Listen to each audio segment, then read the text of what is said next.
the road to the oil city of Kirkuk in northern Iraq. And the threat of insurgents attacking this road at night is very real.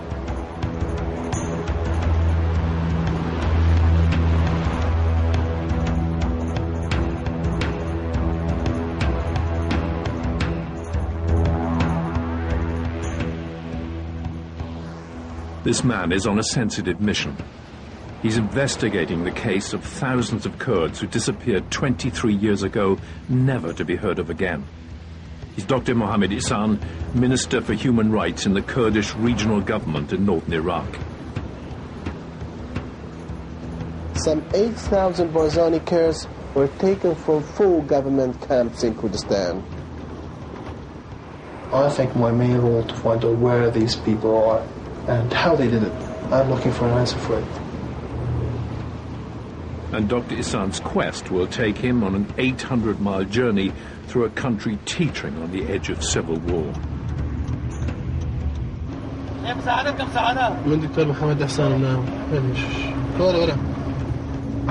The case which Dr. Ihsan is putting together is a vital part of the indictment against Saddam Hussein. But this case is particularly significant. All the missing men and boys were members of one powerful Kurdish clan, the Barzanis. Their abduction marks the point when his regime moved from isolated acts of brutality to mass murder.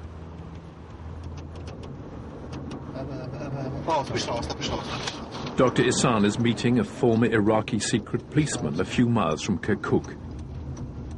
In countless secret meetings like this, he's been gathering the evidence he needs to unravel the mystery of the missing Barzanis.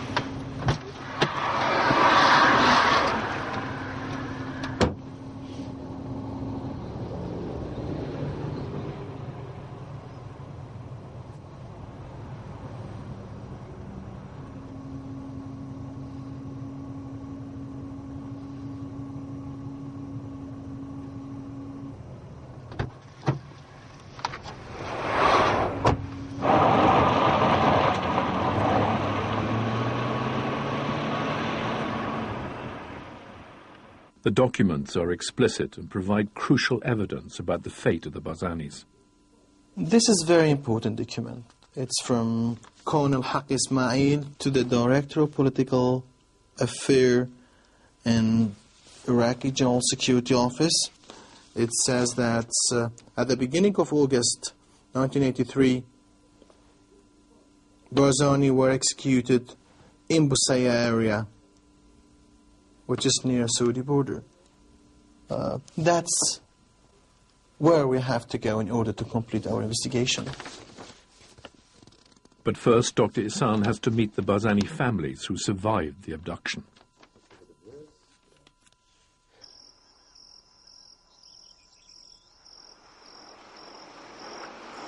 Some of them now live deep in the Kurdish mountains, and he travels to Hardan village to meet them.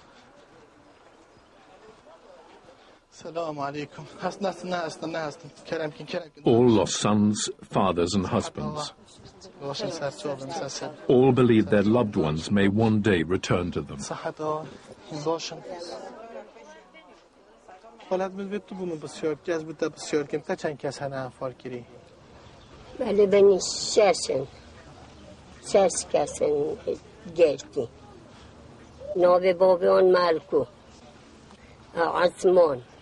Master Abdullah, Karim, Auni, Aziz, Asman Shamya Master, Mary Asman Binge Bechuketan.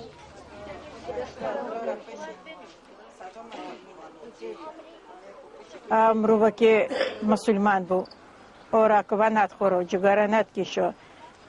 چشت شول خراب نداره من مقصد اوه بو که مالایولی باش بید وقت نبا خونده وارش بو اتخونده فقیر بو و یکی باش بید و فقیر بید و جان بید و نیه باشه نه چی بیشم صادق زور باش بو چه قصوری نبو هیچ تا زور ابراهیم بو من اولا دای تجور ها کن چوی شتا تا ودا دست خو منو ارنی من و ما چی کرد يدي صدق وعطف طهوها وعطف.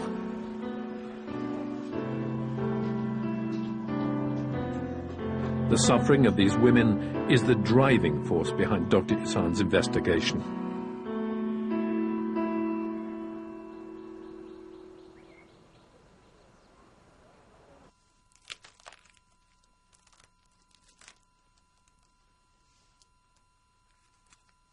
The search for the missing Barzanis was authorized by Masoud Barzani.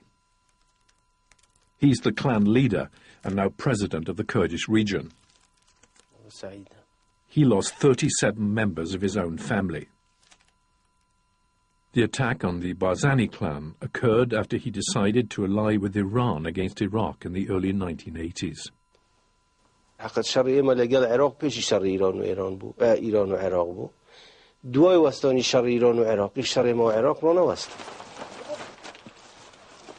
During the war, his partisans played an important role in the conflict, helping to pin down the Iraqi army in the north.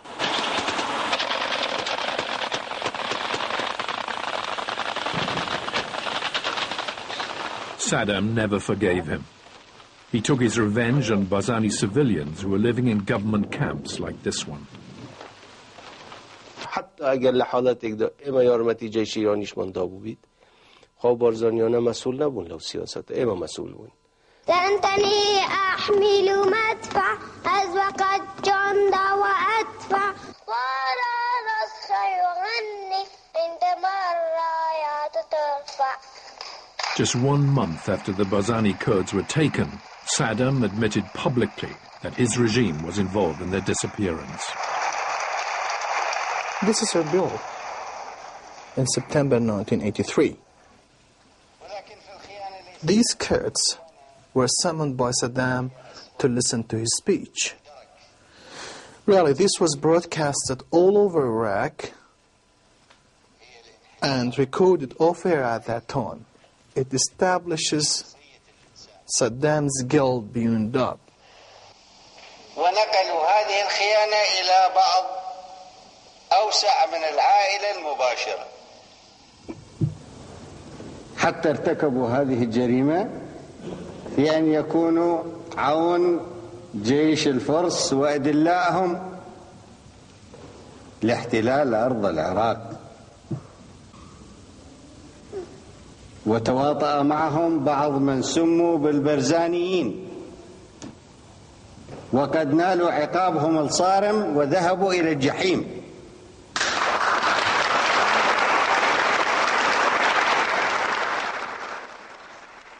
Saddam's abduction of the Barzanis was the precursor of his infamous Anfal campaign. In 1987 and 1988, his forces attacked thousands of Kurdish villages, often using poison gas. More than 100,000 Kurdish men, women and children were killed.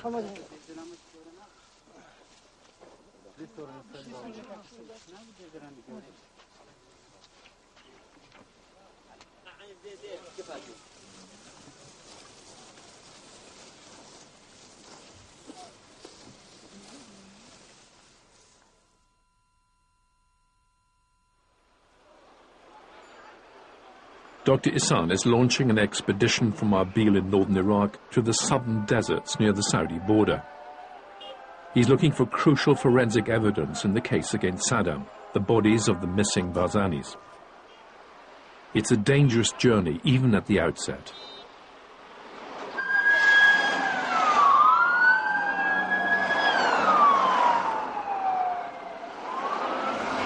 There's been a bomb explosion just round the corner from the hotel.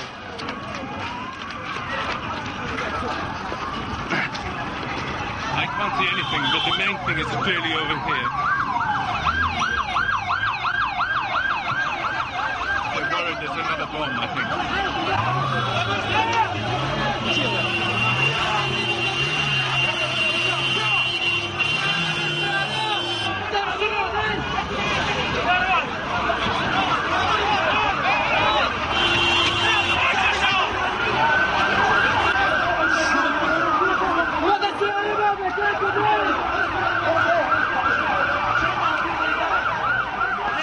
A suicide bomber kills 70 and injures 120 in a queue of young Kurds waiting to join the police. Despite the danger, the expedition gets underway. It's May and our journey will take 4 weeks. Leaving Arbil behind, our convoy heads south. We have to drive first through areas controlled by Sunni insurgents who regularly ambush vehicles along the route, kidnapping and killing passengers at will. On the way to Baghdad, we travel past Kirkuk, whose oil fields hold 40% of Iraq's petroleum reserves.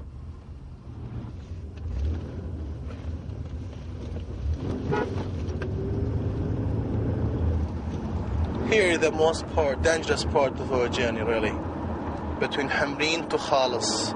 One day, I myself been attacked here by roughly about 6 terrorist cars. They attacked us. They find that we were well defended and we were well prepared. They run away. Just here.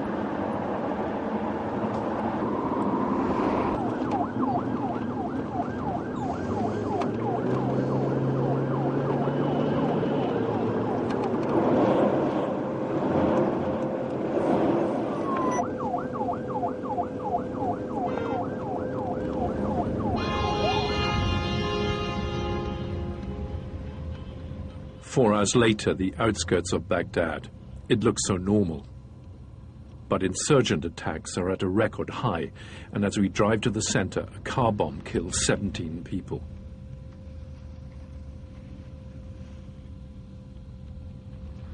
We're staying at the Hotel Babylon, and we're worried about our security. Across the river Tigris is the Green Zone, a heavily guarded area housing the Iraqi government and the US Embassy. We're outside this area and have to provide our own protection. Azad, Dr. Ihsan's brother, is head of security. I tell them, anybody after 12 come to this floor, I gotta kill him. No excuse. They say, okay, no problem. Nobody come. After 1 o'clock, nobody come to the 9th floor, especially your side room. Nobody. Anybody come after 12 o'clock, I gotta kill him. No excuse. Yeah. I tell them last night I speak to him. Straight on.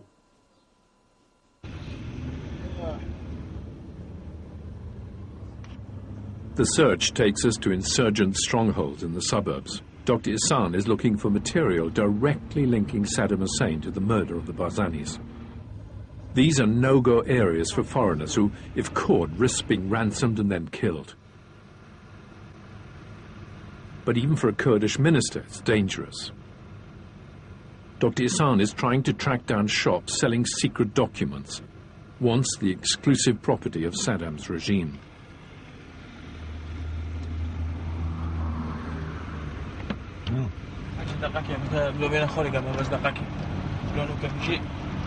This, okay? Yeah, we go.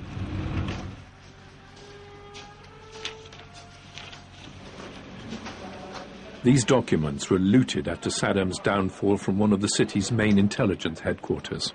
All are for sale. Are you hoping to find information on the missing Barzanis here? This is what I've been looking at. I'm going around of different shops of documents here, really. Here, international organization. There's so many places they are holding documents. Tell me, how much do you pay for the pleasure? Really, we paid a lot of money. A lot of money? A lot of money. We paid a lot of money. We bribe these people. Yeah. Otherwise, there is no chance for you to get it. Yeah.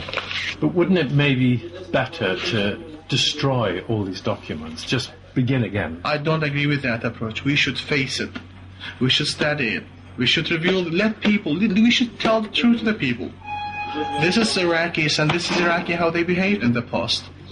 We should tell the truth. This is the truth. This is what we did.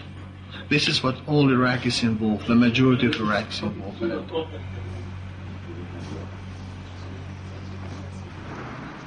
The Iraqi secret police were trained by the East German Stasi and had a mania for recording everything they did, on paper, in sound, and on videotape. We found evidence of this in the market in central Baghdad. These videos come from the vaults of the Iraqi secret police. They were often distributed publicly to extend Saddam's rule of terror, and extraordinarily, this still appears to be going on. They show every form of cruelty imaginable, from throwing prisoners off rooftops to beatings, beheadings, amputations, and even blowing up prisoners with explosives.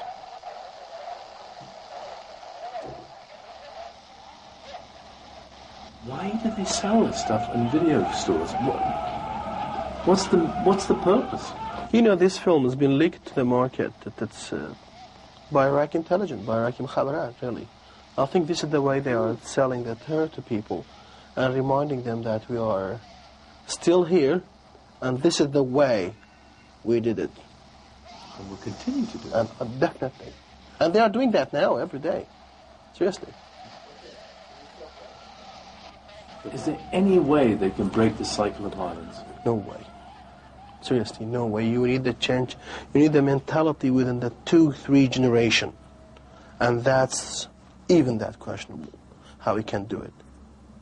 It became too dangerous now. You cannot, you know, it makes you don't know who is with you, who's against you. Seriously. You don't know who's with you, who's against you. You don't know who's criminal, who's not. You don't know who's your friend, who's your enemy.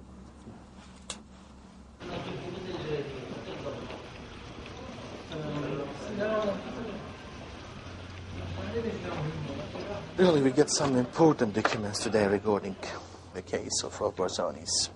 For example, this one, it's a very critical one, really. It establishes direct link between Saddam Hussein and the murder of 8,000 Barzani. This document is dated 24th of August 1987, and the topic of this document is Barzani families. It's very clear and direct. It's from the Special Secretary for Saddam Hussein to Ali Hassan Majid, Chemical Ali.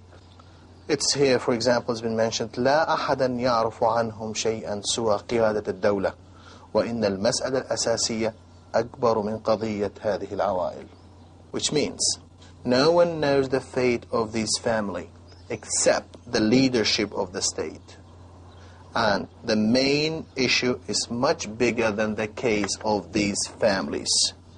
Clearly, this document established the direct link between Saddam Hussein and the murder of 8,000 Barzanis. But this document is not enough.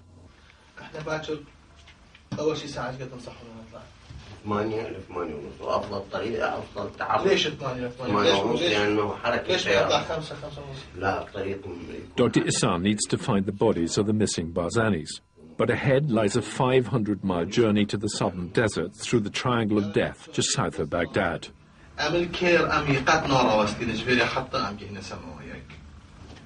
عندي بينا 4 سيارة. سيارة رقم 1 بيادة دابن. أو سيارة رقم 1 دل بداية جادة بريبتشت.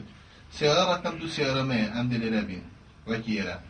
سيارة رقم 3 دل بريبت. سيارة رقم 4 دل بريبت. يعني دي بتوكي حتى كي زجزاج. بو هكتش تكاتا بيشيه. ده أجر رقم 3 بري محمد بارزت.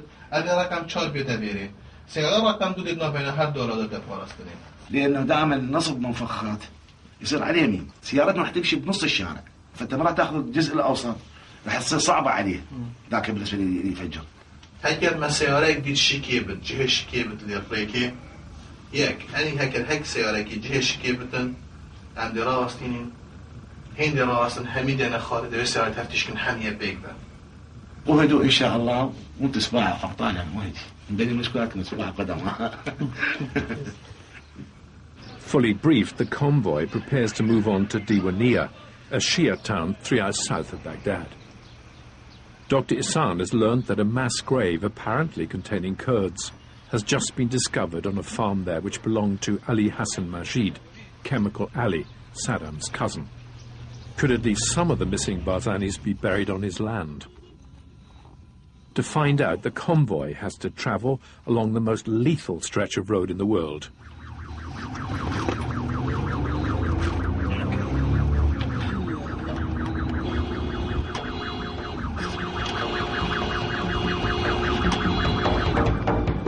Over the past 7 days, 43 Shia travelers have been beheaded near here.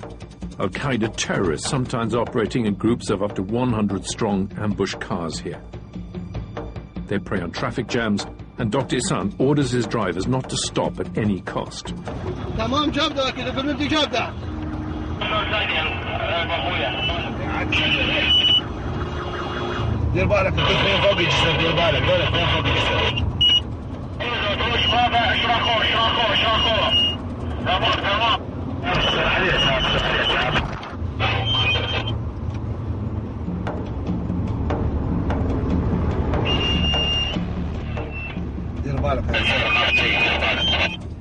حاول يمكن لخذ تدرنا كم هذا دوره هذا قيس باشو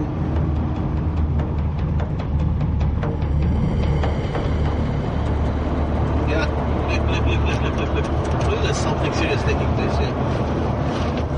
The Americans are showing interest in our convoy, and there's concern that they could strike without warning. Being a government minister offers no protection from American-friendly fire attacks. American, when they move around and through a dangerous area, they have, well, they roll 150 meters between each car, and they drive roughly 40 kilometers per hour, which is totally wrong. You should drive very fast. If you're going to be attacked, you have chances to go through it to save yourself. How much distance do you have to keep from the Americans? 150 meters. And if you go closer than that, they'll shoot you? They'll shoot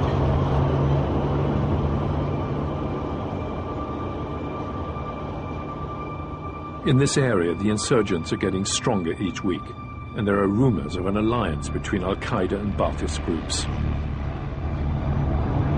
Cannot stop at any police checkpoints because sometimes the terrorists themselves, they wear police clothes and they do their own checking points. Are they likely to open fire if you go past them? Yes, they can take us hostage. They kill you if you'll be there. This is why we're not going to stop at any checkpoint at all.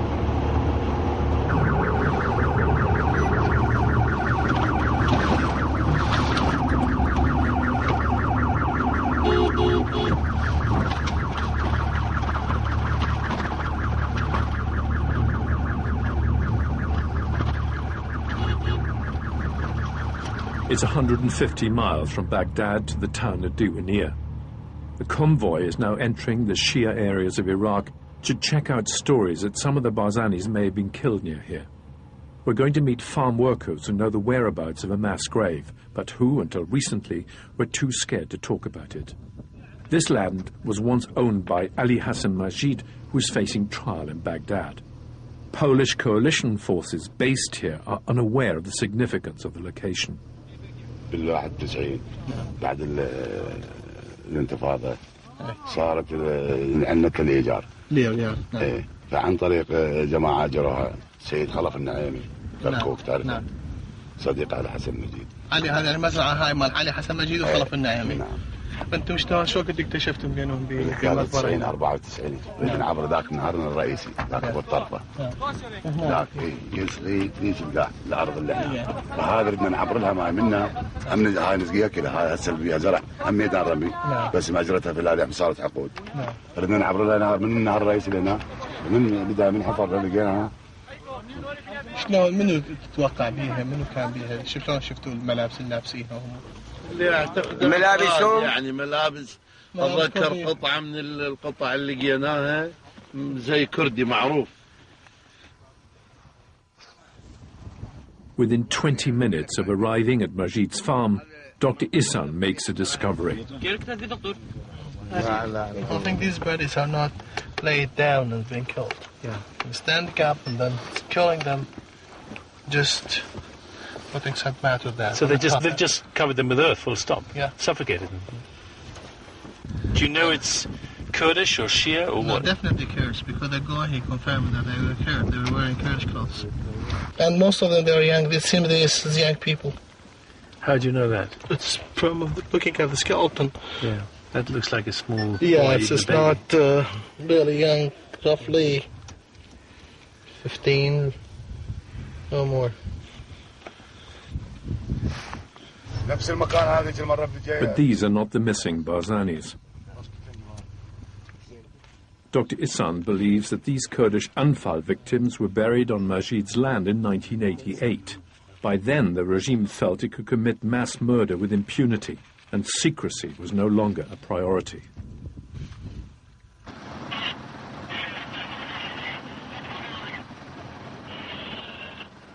Our quest to solve the mystery of the missing Barzanis takes us deeper into the desert and close to the Saudi border.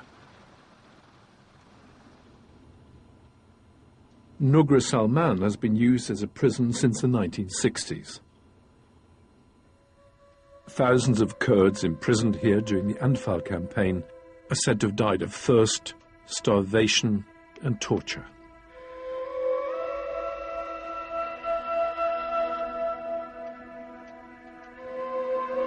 The Barzanis were apparently held briefly at Nugra before being moved deeper into the desert. Few survived this death camp, but those that did, now back in the north, give us a clear idea of what they suffered.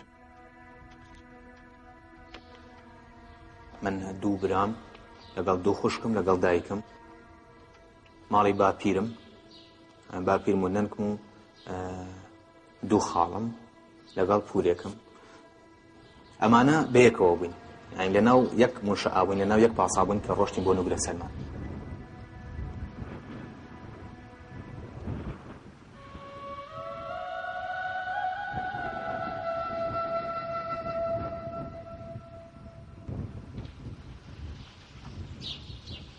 شنو آخر زمان قال نجيب ونريب ولا قاول بركة ولا لنو ولا منار ولا قورة ولا بشوك هيك فرو ولا سلمان فرو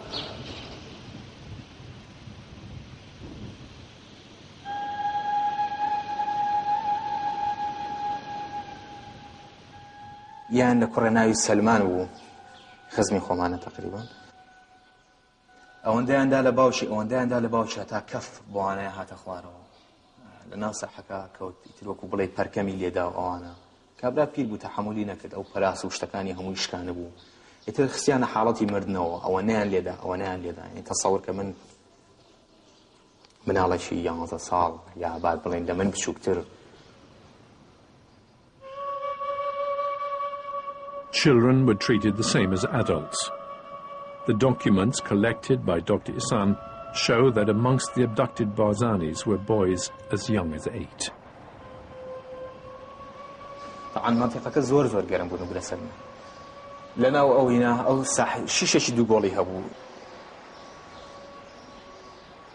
خالم يان بس بيبو شيشو حتى إيوارة درنه تصور كإيوارة كهنا أنا جاي شيشة كبا بشتي ودرتشو يعني سوتابو رك جاي شيشة كخوي دموتشاي همي رشش بوي وسوتابو لبن أخوره أو يجي يقولوا جل تعذيبانه كإمام عن بيني بلا ميت ديارك تعذيبي كشهبو زور خراب لنا سجن خراب.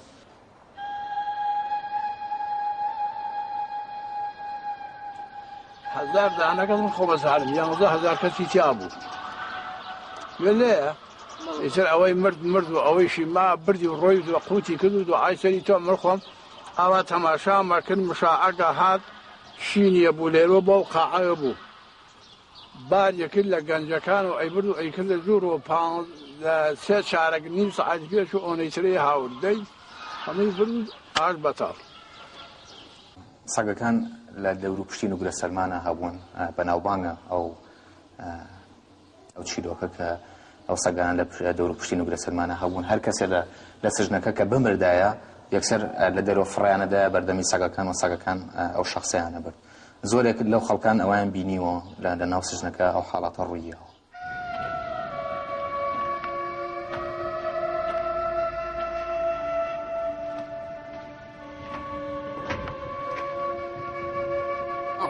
تنكر روضما خوايا عمرو حمزة سنيك لنجاش مجي تروح كامل خوايا عمرو حمزة سنيك نامي عمرو